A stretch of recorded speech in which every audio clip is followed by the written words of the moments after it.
Well, Jack introduced me a little bit. I work at Franciscan Cancer Center, and I've been there since 1993, so I've been there 21 years.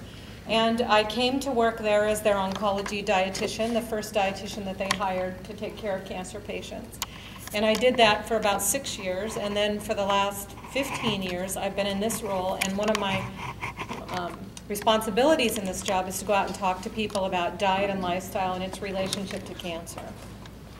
So I love to do this because we're living in just a terrible country when it comes to leading a healthy lifestyle.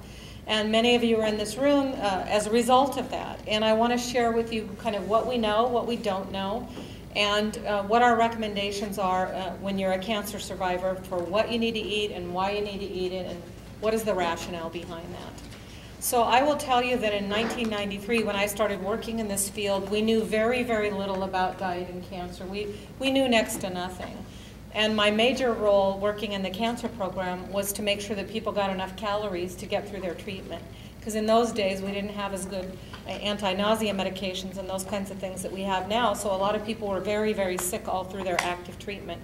And our goal was to keep as much muscle mass on them as possible so that they could get through the treatment. And everything has changed radically in the last 21 years. First of all, we have a lot more treatments. We have better means of screening. We have better ways of supporting people during their treatment.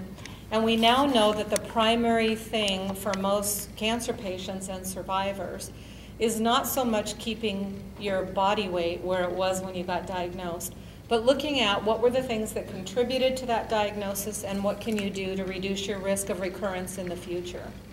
And we do have good data now on recurrence rates and the kinds of lifestyle things that you can embrace that will reduce your risk. For instance, even though we don't have as clear of data in prostate cancer yet, my belief is if you watch the research over the years, whatever turns out to be true for breast cancer will also turn out to be true for prostate cancer. There's just not as much research in prostate cancer on lifestyle issues. But we know in breast cancer that a woman who starts walking or exercising after that diagnosis reduces her risk of recurrence by 60%. There is no medicine we have that will do that.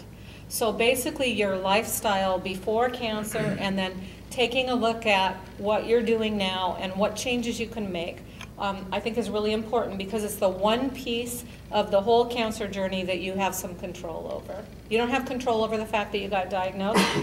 You may not have a lot of options when you look at your treatment decisions, but you can decide what you're going to do in terms of how you're going to live your life and what you're going to put in your mouth. So that's what I want to talk with you about today.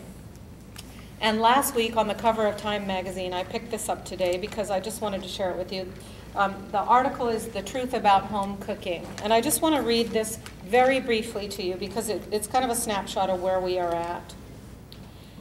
If we look at the behavior of Americans today, 16% of men and 13% of women who are between the ages of 20 and 39 eat pizza every single day of their lives. The top source of calories for the rest of us, the top source of calories are baked goods, followed by chicken, sugared beverages, alcohol, and pizza. That's the American diet. And that is the diet that is killing us and contributing to disease. So tonight I want to share with you what we know about the development of cancer and the development of other diseases in relationship to our diet and our lifestyle. So you have a packet here tonight, and we're going to go through this. So based on the research, we know that there are lifestyle factors that can promote cancer growth, prostate cancer growth. The first one is being sedentary. So we are living in a culture now where most of us are sitting pretty much all day. Would you say that's true? So I grew up in the 60s and 70s. And in the 60s and 70s, as a child, I was out riding my bike, climbing trees, playing baseball, not wanting to sit in the house, and my mother didn't let us watch television. But now, if you look at children today, they're sitting all day in school, and they're sitting all night at home. And most of us are doing the same. So we know that when you're not moving your body, you are causing actual genetic harm to every cell in your body. Every one of your cells has genetic strands, and at the end of your genetic strands, and we've all seen those in pictures and diagrams. At the end of your genetic strands are covers over those genetic strands that protect them. And those covers are called telomeres. It's just like the plastic covers over the end of your shoelaces if you're wearing tie shoes. And do you remember when you were a kid, if that plastic end came off and your shoelace unraveled, it was really hard to put it back through the hole? Well, what happens to us when we sit or when we're sedentary is that our telomeres unravel. So our genetic material is much more easily damaged and harmed by being sedentary. And we now have research accumulating with heart disease, cancer, diabetes, dementia, that the more hours you are sitting every day, the higher your risk of death from all causes. So sitting is deadly. So why don't you all stand up for a second? It's a joke. So we want to be thinking about that. We want to be moving. We want to be busy. It doesn't matter what you are doing when you're moving. What matters is that you're moving. So if you like to dance, dance. If you like to walk, walk. If you want to jog, jog. If you want to swim, swim. The important and the take-home message is you've got to move, because moving protects every cell in your body from genetic harm. And that's really important, because cancer is a disease of genetic mutation.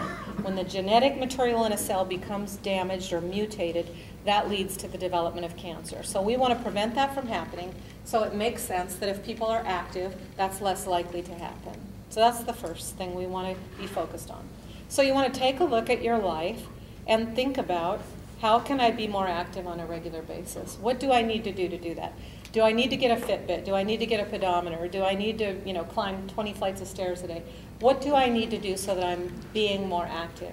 And I say that every step in being more active than you were before the diagnosis reduces the risk of recurrence of the disease. So you want to get moving. So that has nothing to do with what we're putting in our mouth. It has to do with what we're burning and how our cells are operating. The second thing that we know that contributes to risk is a high carbohydrate or high sugar diet. So I just read to you that the second thing that Americans are getting their calories from, number one was baked goods, and number two was sugared drinks. So one message that we have very strongly in the arena of cancer prevention and risk reduction is no more drinking of sugared beverages. Those calories are very dangerous for us. We're learning all kinds of things about what that dose of sugar is doing to us metabolically, and we want to decide not to drink any sugared beverages. So that means any regular pop. It means a lot of fruit juices. You want to be very judicious about the volume of fruit juice you're drinking. Even though fruit juice is good for us, having a large quantity of it is not. It's just like drinking Coca-Cola. So we really want to look at that. And I want to put that in perspective. 100 years ago, right before World War I, the average American was eating 10 to 15 pounds of sugar per person for the whole year. So just a little over a pound a month per person. Okay? That was the total sugar consumption in the United States. Today, the sugar consumption is 140 to 145 pounds per person per year. We are eating over a third of a pound of sugar per day, and that is detrimental to us in every way. So you really want to look at your sugar intake. And we didn't used to pay that much attention to that in cancer prevention, but we know that every pound you gain will increase your risk of disease, and every pound you gain will increase your risk of recurrent disease, and every pound you gain increases your risk of heart disease, cancer, diabetes, and dementia. So a really easy way to start putting on weight is to be eating a lot of sugary drinks. So we want to stop that. By the way, there's evidence that drinking diet soda isn't good for you either. And in fact, people who drink diet soda to replace the sugar in sugared sodas end up having a higher risk of diabetes, because we think they overcompensate by eating more calories because they're justifying that because they're not drinking calories. Michael Pollan has a book called Food Rules, and one of the things that he noted in that book that I never paid attention to before, but I got to thinking about it and it's really true. The only animals that consume any liquid dairy after weaning are human beings. No other animal does that. And we are the only animal that consumes any beverage with calories after we're weaned. Think about it. Animals just drink milk. I mean water. That's all they drink is water. So you want to think about the role of beverages in your diet. So you want to look at the calories that are coming into your body from beverages, and you really want to cut way, way back on that. There's emerging evidence that the more fructose you have in your diet, which is a type of sugar found in fruit, that the more fructose you have may cause your liver metabolism to change and cause you to lay down more belly fat. And belly fat is very, very dangerous. We call it fatal fat, and I'm going to talk about belly fat in a little bit. So any questions about sugared beverages and activity? Okay. So I work with someone, I won't name her. She drinks about 2 six-packs of Pepsi a day. Regular Pepsi. Okay. And about five pots of coffee a day. So look at her caffeine consumption. But if she quit drinking that pop, she would lose over 100 pounds in a year. So we only need to consume 100 calories extra a day to gain 10 pounds in a year. And she's drinking enough pop to sustain 100 plus extra pounds of body weight. So we want to be thinking about that when we go to drink beverages. Excuse me, is she obese? Yes, very, yeah. And now having trouble walking because of that. Yes? Doesn't sugar stimulate the production of cancer cells? No, it doesn't stimulate the production of cancer cells, but cancer cells have a very high metabolic rate. They grow and divide much more quickly than non-cancerous cells. So they take up sugar in the bloodstream more quickly than other cells, the non-cancer cells. So for instance, a PET scan is a diagnostic imaging study, and what we do is we give you an IV full of sugar, and we can tell if you have a cancerous tumor because it takes up the sugar more quickly. The metabolic rate is higher. So if you are eating a high sugar diet, that's like gasoline on a tumor. Okay, it's gasoline, or what I call it, Miracle Grow. And we don't want Miracle Grow on tumors. Okay, we want to suppress the growth of tumors. We don't want to do anything that can help them get a foothold. Nothing. Weight gain. This is a really dirty little subject in the United States, but most of us gain weight as we get older. How many of you are at the same weight you were at when you were 18 or 20 or 21? Okay? So most of us are not. And although I haven't seen the dose relationship the same in prostate cancer that we see in breast cancer, this is how powerful it is. In breast cancer, if a woman gains even more than 6 pounds from age 18 in her adult life, she has dramatically increased her risk of breast cancer. What we're looking at in men now is the higher the BMI, the body mass index, the higher your body weight for your height, the higher the risk of prostate cancer, and the higher the risk of a very aggressive kind of prostate cancer. Because gaining weight and gaining belly fat actually acts like Miracle Grow on cancers. And we'll talk about that in just a minute.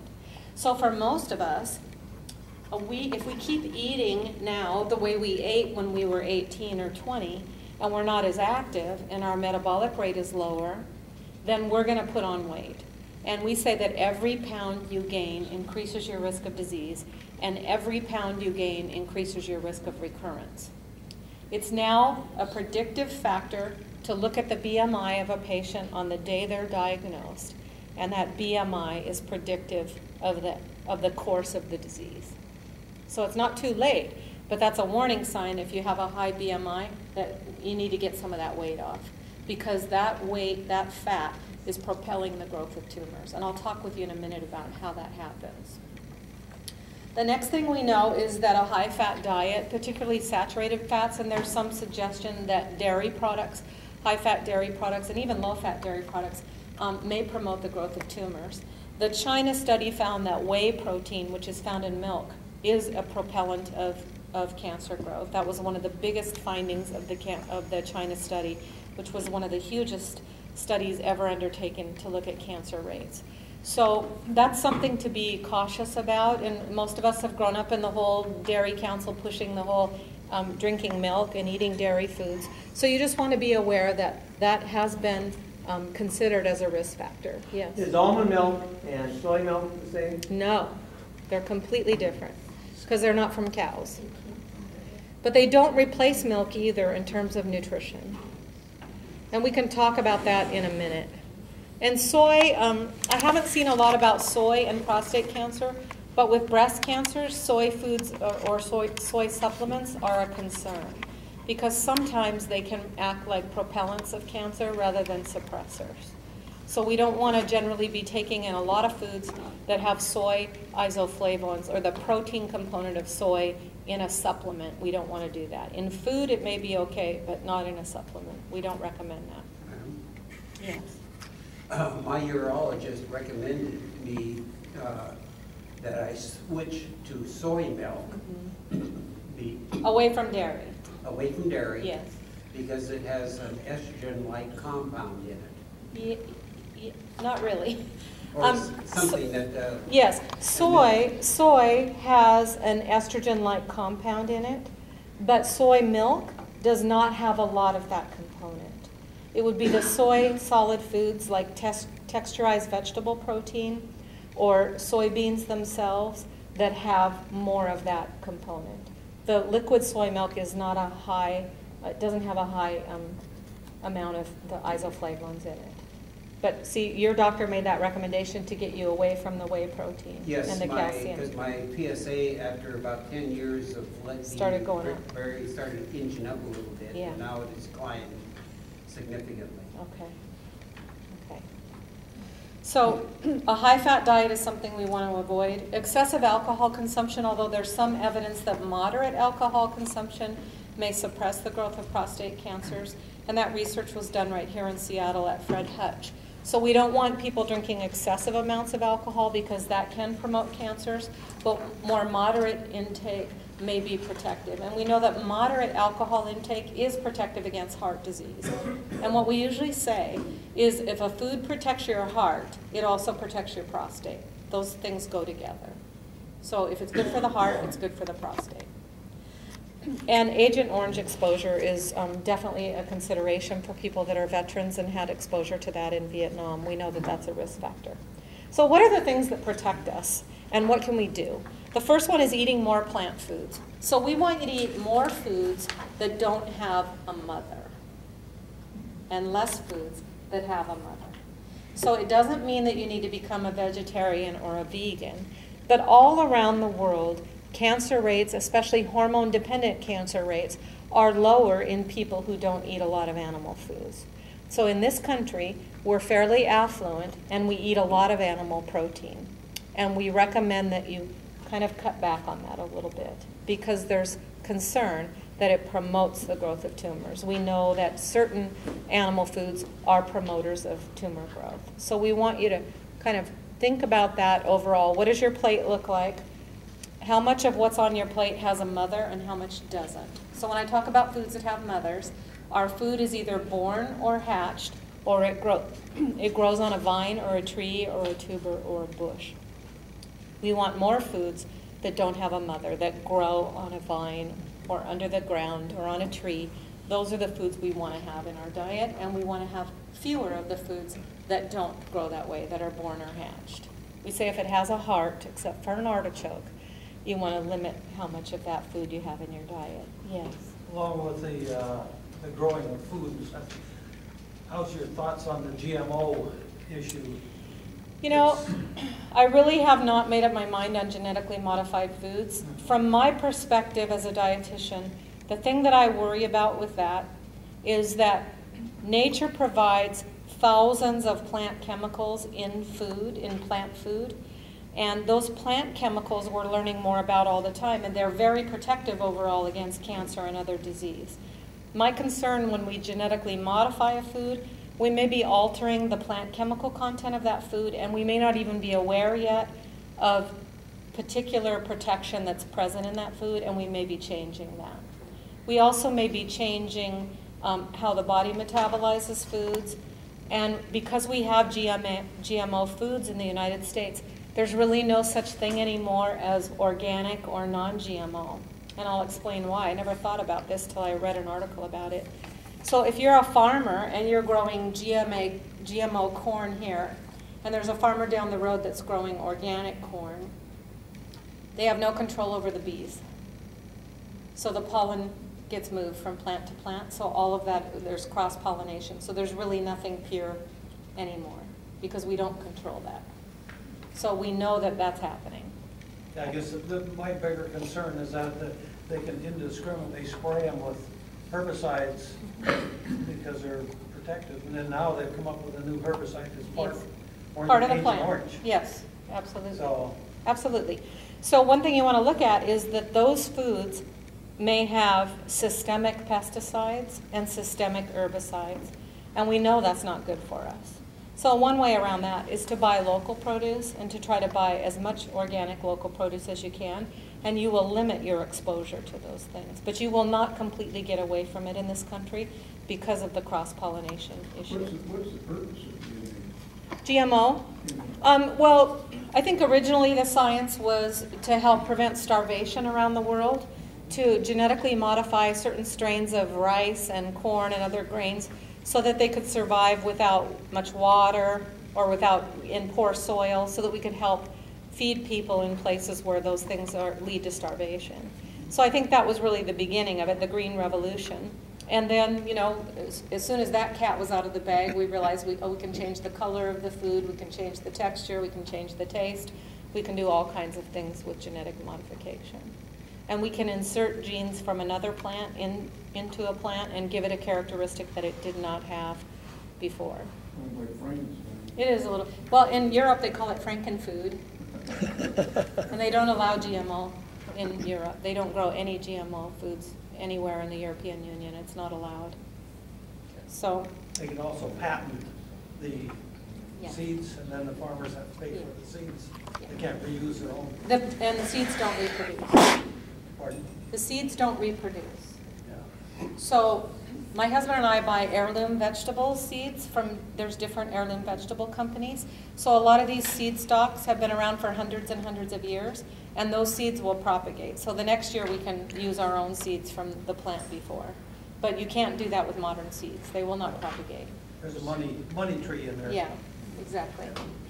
Okay, so we want you eating more plant foods. What are those foods? If you turn to your green pieces of paper, so what we're talking about really is following a Mediterranean type diet. So in the middle of that first piece of green paper, we want you to have 2 to 4 servings of fruit every day. So fruit is the first group of foods that don't have a mother. And when we look at fruit, there's some important things to consider. The reason we want you to eat more foods without mothers is that foods without mothers have naturally occurring plant chemicals, and those are called phytochemicals. And we believe that every plant food has hundreds or thousands of different plant chemicals. And we don't even really have knowledge about most of them yet. We're just really on the tip of the iceberg about this. But we do know that every plant food has a unique combination of these naturally occurring chemicals that protect us from disease. So when we pick that food and when we eat that food, then our cells are bathed in all the benefits of that food. So the first group of foods that don't have mothers are fruit. And there are 3 clues to us that a food is loaded with plant chemicals, and they're very, very simple and very easy. The first one is the color of a food. We're talking about the natural color of a food. We're not talking about the man-made color. So we're not talking about Hawaiian Punch or Cheetos. We're speaking about red peppers and purple cabbage and asparagus and broccoli. We're talking about natural color. So the deeper and bolder the color of a food, the more beneficial it is for you. So always choose the boldest colors possible. So for instance, if you have a choice between buying black or purple grapes and green grapes, you would choose the black or purple grapes because that deeper color is a sign to you of protection. So every single color in the rainbow is telling you a message about the plant chemicals that are in that food. So when we look at blue and purple foods like blueberries and blackberries and plums and beets, they're loaded with plant chemicals that have anti-inflammatory properties, that suppress inflammation and the growth of cancers. They protect our brain from aging. They protect our skin from aging. So when we eat foods that are those colors, our cells actually get the benefit of every one of those pigments. So when we eat a red and orange food, and if you've been paying attention about prostate cancer, we've known for a long time, probably the first food that we knew was protective against prostate cancer was tomato sauce. And tomatoes have a plant chemical in them called lycopene, and that's what makes them red.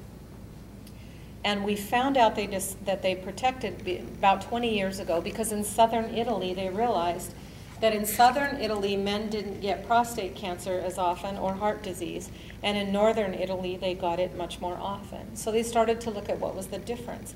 And one of the biggest differences was in southern Italy, it's much hotter, and they grow lots of tomatoes, and they eat lots of tomato sauce. And in northern Italy, they eat a lot of white sauces. And what they found was that the plant chemicals found in a tomato, especially when we cook that into a sauce with a little bit of olive oil, it turns out that allows the body to absorb that plant chemical and protect us from prostate cancer and heart disease. So we know that tomato sauce and ketchup, any concentrated source of that red pigment is very good for us. Pomegranate juice is another one. Tart cherry juice or sweet cherry juice. Anything that has a deep red color is loaded with lycopene. And if that's a food that you are eating after cooking or in the presence of some fat, then your body absorbs that plant chemical more easily. So that was the very first food that we knew had these protective plant chemicals. So red foods are highly protective against prostate cancer. Orange foods also anti-inflammatory, protect against breast cancer. Green and yellow foods protect every one of our cells. They protect our eyesight. They have anti-inflammatory properties. So we want you to eat a colorful diet every day of your life. We want you to eat a rainbow every day. Did you eat something purple today? Did you eat something blue? Did you eat something red? Did you eat something orange? Did you eat something yellow? Did you eat something green? And we're not talking about M&Ms. So we're talking about fruits and vegetables. We want you to eat colorful food. The more colorful your plate is, the more protection you have against cancer and heart disease and dementia and diabetes. Those all go together. So we want you to eat a colorful, colorful diet. So when I make fajitas at home, I cut up a red pepper, a green pepper, a yellow pepper, and an orange pepper, and I saute them with some salsa and a red onion. And then I add some black beans. So I'm trying to get as many colors as I can into that dish, because that color is a sign of protection. If you make stuffed peppers in a crock pot, stuff some red peppers and some yellow peppers and some orange peppers. Don't just go with green peppers, because actually a red pepper has 10 times more plant chemicals than a green pepper. It's exactly the same plant. It's just ripened more, and as it ripens and turns red, it's producing more plant chemicals. So color is a sign to us that the food is protecting us. The second key that we have that a food protects us is its odor. If it stinks, it's good for us and it protects us. So some examples are garlic. The China study found that if a man ate one little bulb of garlic a day, he cut his risk of prostate cancer by 50%. And if he ate one green onion a day, he cut his risk by 70%.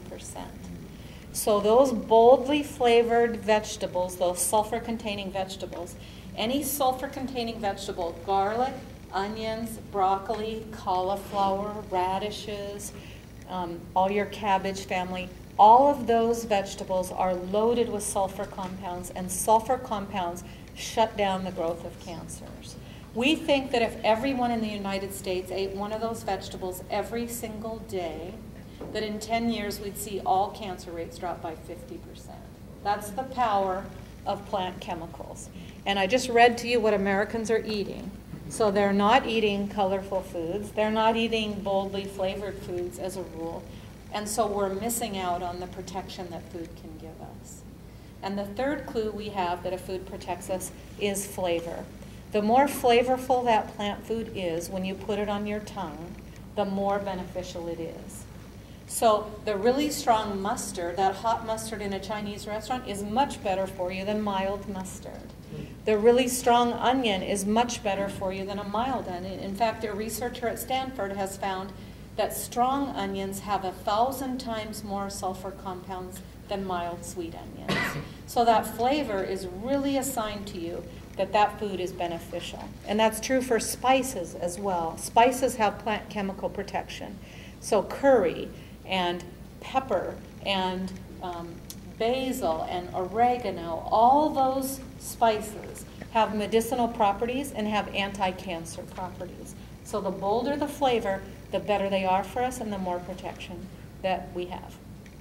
So based on knowing that, what could you say about the diet in China historically, and India, and Mexico, and many parts of Africa and South America? What could you say about the way they've eaten compared to how we eat?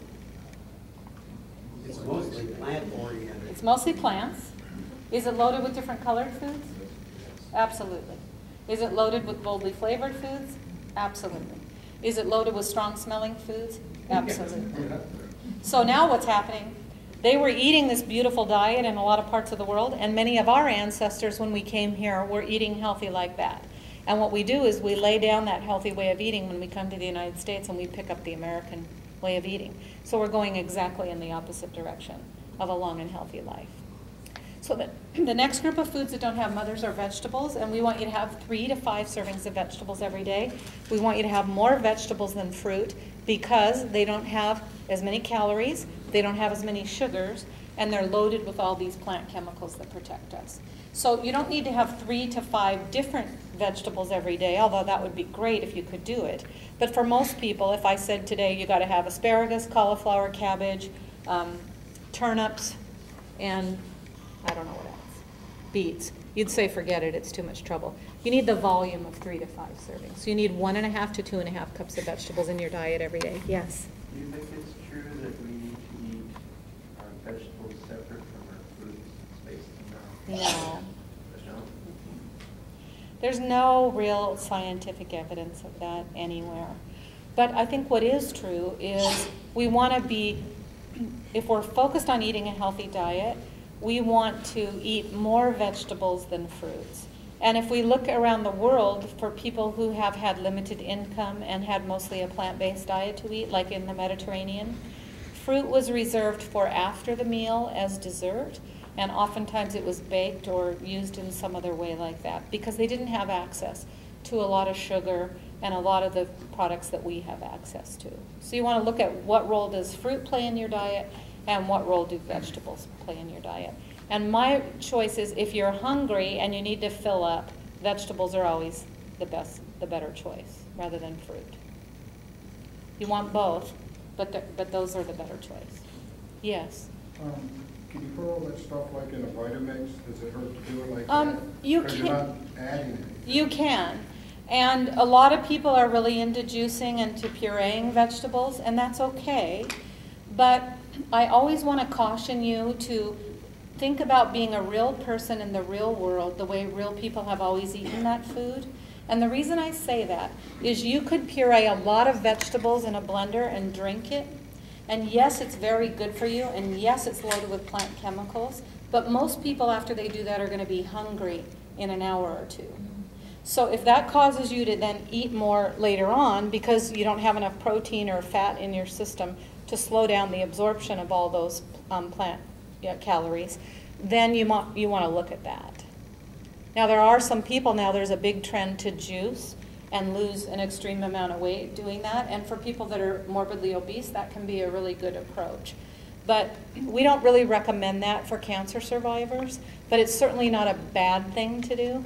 We just want you to learn to be a real person and learn to eat real food. So if you wanted to do that every day for lunch, or if dinner was a time when you really struggled not to overeat, if you wanted to do that, that would be fine. But you don't want to be eating a totally liquid diet all the time. The second reason that I caution that is that when we start to look at plant chemicals and their benefits to us, we are finding that some plants, we absorb the plant chemicals when the food is raw, but for many of them, we can't absorb the benefit when it's raw. It has to be cooked for us to absorb the benefit. For instance, carrots are very good for us. We all know that. They're loaded with vitamin A and vitamin C and lots of fiber and beautiful color, beta-carotenes. But when we eat a raw carrot, we don't absorb very many of the plant chemicals. When we eat a cooked carrot, we absorb 100 times more plant chemicals because they're more bioavailable to the body.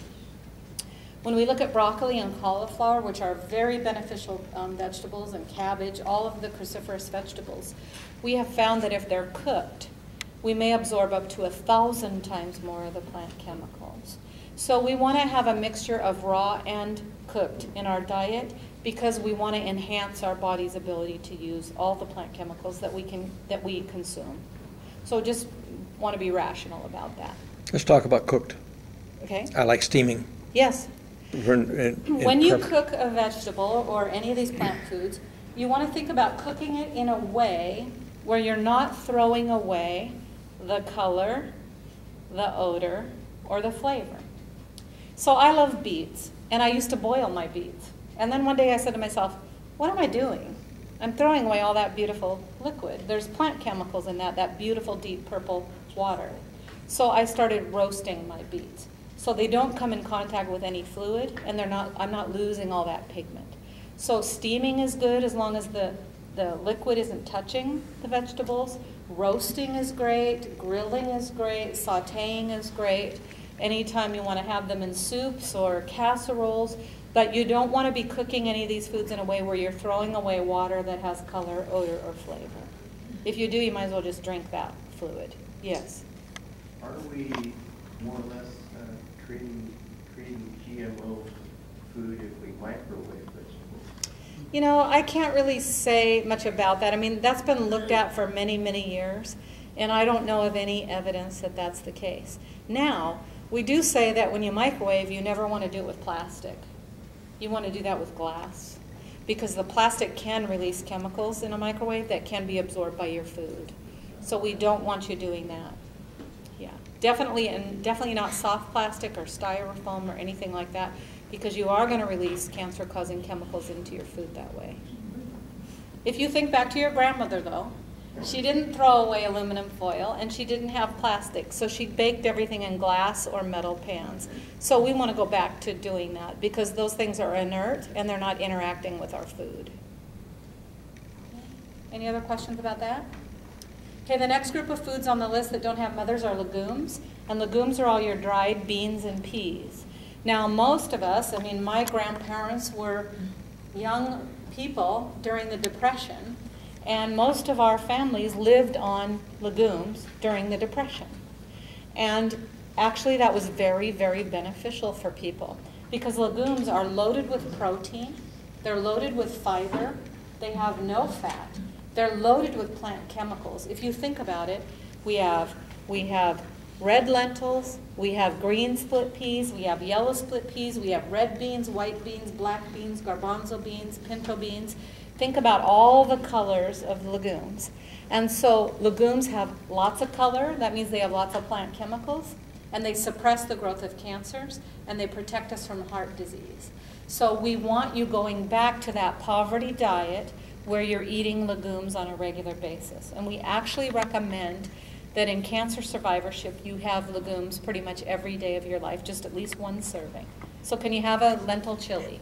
Can you have a soup? Can you have some hummus and some vegetables? How can you have some legumes in your diet? Can you open a can of garbanzo beans, rinse them off, and put them on a salad? You want to be thinking about how you could do this every single day. Yes? What I was going to ask you is that a lot of people that don't eat meat, Yes. can beans and they can be a substitute for meat, so they'll provide enough protein? Absolutely. And especially if you eat nuts too and whole grains, you're going to have enough protein.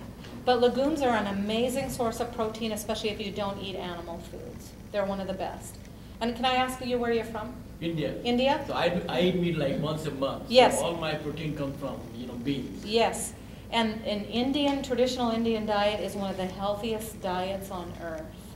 And think about all the things we've spoken about today. There's lots of vegetables. There's lots of tomato, a lot of garlic, a lot of ginger. A lot of spices. The curry has powerful anti-cancer, anti-inflammatory properties. There's 10% of the dementia in India that we have in the United States, and that's because of the curry consumption. It suppresses inflammation in the central nervous system. So eating that way is... That's a big concern for Indians, is that they have enough protein or not. Yes. That's a big concern. Well, it's because a big... They don't eat enough meat. They don't hardly eat any meat. Yes, but you can live fine and healthy without eating meat. In America, we're always worried about that too, but the average American in this country is eating 2 or 3 times more protein than we recommend. Any extra calories, whether they come from sugar, fat, or protein, contribute to disease. So being more moderate in your protein intake is a good thing. Good for the heart, good for the prostate, good for everything else. So that's a good way to be. Absolutely.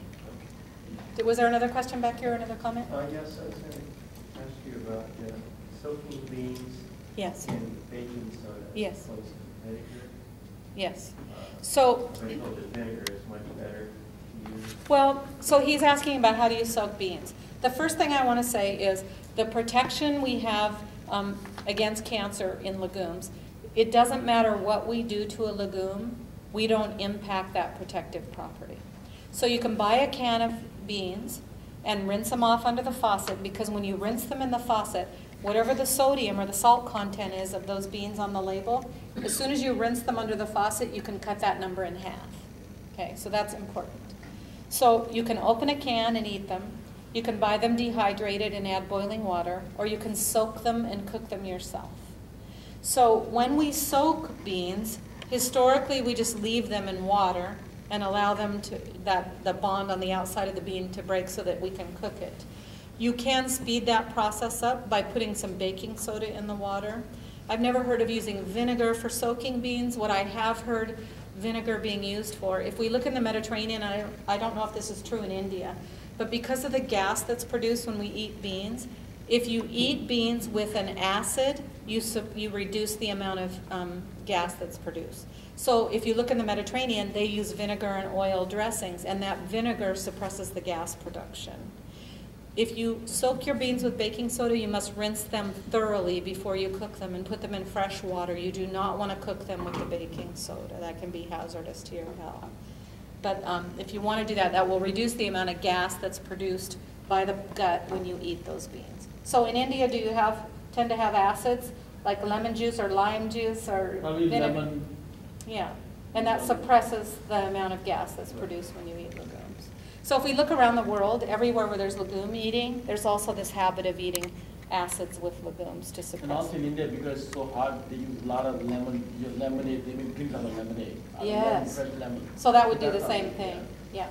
And it's interesting you said that, because I didn't talk about this with fruit, but there's a group of plant chemicals that are only found in citrus fruits, and they're found in the peel and in the skin. They're natural lemon and citrus oils, and they're powerful suppressors of tumor growth. And in countries where we have people drinking that and eating lemon peel and lime peel and orange peel in their recipes, they have lower rates of cancer. So if you can bake or cook with those peels, you want to do that, because that's a good approach to protecting yourself. So I want to just say this about legumes. I don't have a blackboard to write on, but the reason that legumes are so important from my perspective with cancer is that legumes have a property that no other food group has. They have an anti-angiogenesis property. Well, what does that mean? Anti is against, angio has to do with the blood supply, and genesis is the beginning. So it means anti-blood beginning. So what happens in the natural progression of cancer is that we start with one cell that has undergone mutation, and then that cell starts to misbehave. Instead of minding its own business, that mutated cell divides, it reproduces itself. Now a healthy cell can't do that, only a cancer cell can do that. So right away, cancers have an advantage because they can reproduce themselves. So each of those new cells that have been produced are mutated, and then they can reproduce too. So we start with one bad cell, then we have 2, then we have 4, then we have 16, then we have 32, then we have 64. And each one of those new daughter cells inherits that mutation and also has the ability to reproduce. So you have this exponential growth of cancer cells. So you can see that they could very rapidly take over. Well, when a tumor gets to be a certain size, so when you have biopsies of the prostate or other parts of the body, you know, we're trying to look at how big is it, what's the behavior of those cells. But once we get enough abnormal cells in one tissue of the body, in order to keep dividing so quickly, they need nourishment, they need fuel. And they get their fuel from the bloodstream. The bloodstream is the highway of life. It delivers all the nutrients to our cells, and it takes all the waste products away. So that's why what's flowing in your bloodstream has a lot to do with what happens in your cells. So where I'm going with this is that if we have a tumor growing in one organ of the body and these cells are rapidly dividing, they need a fuel supply and they need it bad. It's just like if you're driving 90 on the freeway, you go through a lot more gas than if you're driving 50. So the same is true for tumors. They need more gas if they're growing quickly, and they get gas from the bloodstream. So the second thing after being able to reproduce themselves that makes cancers dangerous is they can build their own blood vessels. And a healthy cell cannot do that. And that's called angiogenesis, the beginning of blood. So I live in Puyallup. I drove over here tonight, and I got on I-5 on an on-ramp. So if I-5 was there, but there were no on-ramps between Puyallup and here, I would have had to take surface streets, and it would take me a lot longer to get here, especially tonight, okay? So the same is true for tumors. If they can't get onto the highway, if they can't build a blood vessel and get into the bloodstream, they can't divide and spread out around the body as easily. So legumes stop tumors from building their own blood vessels. They stop them from building those on-ramps. Because that's how cancers move from one organ to another. That's how metastasis occurs. We get these micro bundles of cells that take off and they go on a road trip through the bloodstream. Maybe they leave the prostate and set up shop in the hip bone or the spine, or they leave the breast and set up shop in the lungs, and that's metastasis. And so the only food that we know that suppresses a tumor's ability to build its own on-ramps is legumes. And this is why we believe that everyone should be eating legumes every single day of your life. So think about how you can do that. We're right by Trader Joe's. I love Trader Joe's hummus. It's the best hummus I think I've ever eaten in my life. So I live on that. So be thinking about how you can get more of these plant foods and how can you get more legumes in your diet. The next group of foods that don't have mothers are grains. So we want you to eat at least 3 servings a day of a whole grain. And a whole grain means it has not been enriched. How do you know if it's whole or not? It's really simple. If you look at a label and the word enriched is on the ingredient list, it is not a whole grain. Whole grains don't need to be enriched, they're already rich. They only need to be enriched if we've robbed them of their properties to begin with. So you want to be looking at the labels of your bread, your chips, your pasta, any kind of carbohydrate that's made of a grain. You want to be looking at the label and you want to know, is that a whole grain or is it enriched? And we want you to eat whole grains because they have plant chemicals that suppress cancer growth. We say that you should have a minimum of 3 servings a day of a whole grain, and a serving fits into a half-cup portion of your hand. So right in that palm of my hand is a serving. So if I have a whole sandwich made of whole grain, 2 slices of bread, I've had 2 of my 3 minimum servings for the day. So that's how we think about grains. I have a question. Yes. I switched to whole grain pasta. Okay, good. But now I'm seeing the pasta that's made with, I guess, vegetables. Okay. Is that any good? No, you'd have to look at, a lot of times they're dyed with like beet juice or spinach juice, but they're not whole grain pasta. So the only way to know that is to look at the ingredient list. Even if it says you get a serving of vegetables and it's supposed to be home grain at the same time? Yeah, you'd have to look and see if it's made with whole grain. Okay. There's a lot of fancy marketing on our packaging, and a lot of it's not true. So you really have to pay attention. One pasta I do recommend is Barilla Plus. It's in a bright yellow box, Oh, yeah. and it's made with lentils, garbanzo beans, and flax seeds. It's very, very high in protein and very high in fiber. How's that spelled? A Barilla, B-A-R-I-L-L-A, Plus, P-L-U-S, and it's a bright yellow box. It's usually right by the other Barilla, which is in a blue box. So that's a good choice. You can also eat quinoa pasta. You can eat corn pasta. You can eat brown rice pasta, and all of those are whole grain options. Yes? Do you know whether that by chance is gluten-free? The Barilla Plus? Yeah. It is not. That's the problem. I'm gluten-free. My wife, yeah. I'm gluten-free. So I buy brown rice pasta. Tinky Yada is my favorite brand. It's from Canada. What was it? Tinky Yada. T-I-N-K-Y-A-D-A. You can buy it at Fred Meyer in their gluten-free section. You can buy it at Walmart. It's $2 a pound cheaper at Walmart than it is at Fred Meyer. And it's all, here's the ingredients. Brown rice, bran. That's the ingredient list. So that's a great choice if you're gluten-free. And if your wife needs it, buy some Pamela's baking mix. I make every single muffin recipe, pancakes, everything with that. And it's brown rice and ground almonds. It's very good. What's it called? It's called Pamela's baking mix. I buy it at Fred Meyer too in the gluten-free. Pamela's. Very, very good product. And can be used one-to-one with any recipe that has flour in it. Works great. Okay, and the last group of foods that don't have mothers are nuts and seeds. And nuts and seeds, it turns out, are vitally important to protecting your prostate because they're loaded with selenium and vitamin E, but in a natural amount, not in a supplement level. And also the fats that are found in nuts and seeds protect us from heart disease. They did a study in the Mediterranean just a couple years ago, and they put 2 groups of people on a Mediterranean diet, but one group had to eat nuts every single day, and the other group did not. And the study was supposed to go on for several years, and after the first year, they stopped the study because the nut eaters had half the death rate of the non-nut eaters from all causes. So if you're not allergic, we want you to have a handful of nuts and seeds in your diet every single day of your life. And it doesn't matter what nuts and seeds you eat. If you like almonds, eat almonds. If you like walnuts, eat walnuts. If you like peanuts, eat peanuts. It does not matter. What matters is that you have that kind of fat and protein in your diet from nuts and seeds. So how do I use that information? If I eat oatmeal for breakfast, I put a bunch of either chopped almonds or chopped walnuts on it. When I bake, I add lots of extra nuts in my baking. I snack on nuts now instead of candy bars or anything like that. And it's a great way to keep your appetite suppressed, to control your body weight, and to protect your heart and your prostate and everything in between. So we want you to have nuts in your diet every day of your life. So think about how you can do that. Has anyone here had a Kind bar? That's what I like now. I buy these Kind bars, and they're made with dark chocolate, peanut butter, almonds, and a couple other kinds of nuts. And so they're like a candy bar, but they hardly have any sugar. They have mostly nuts.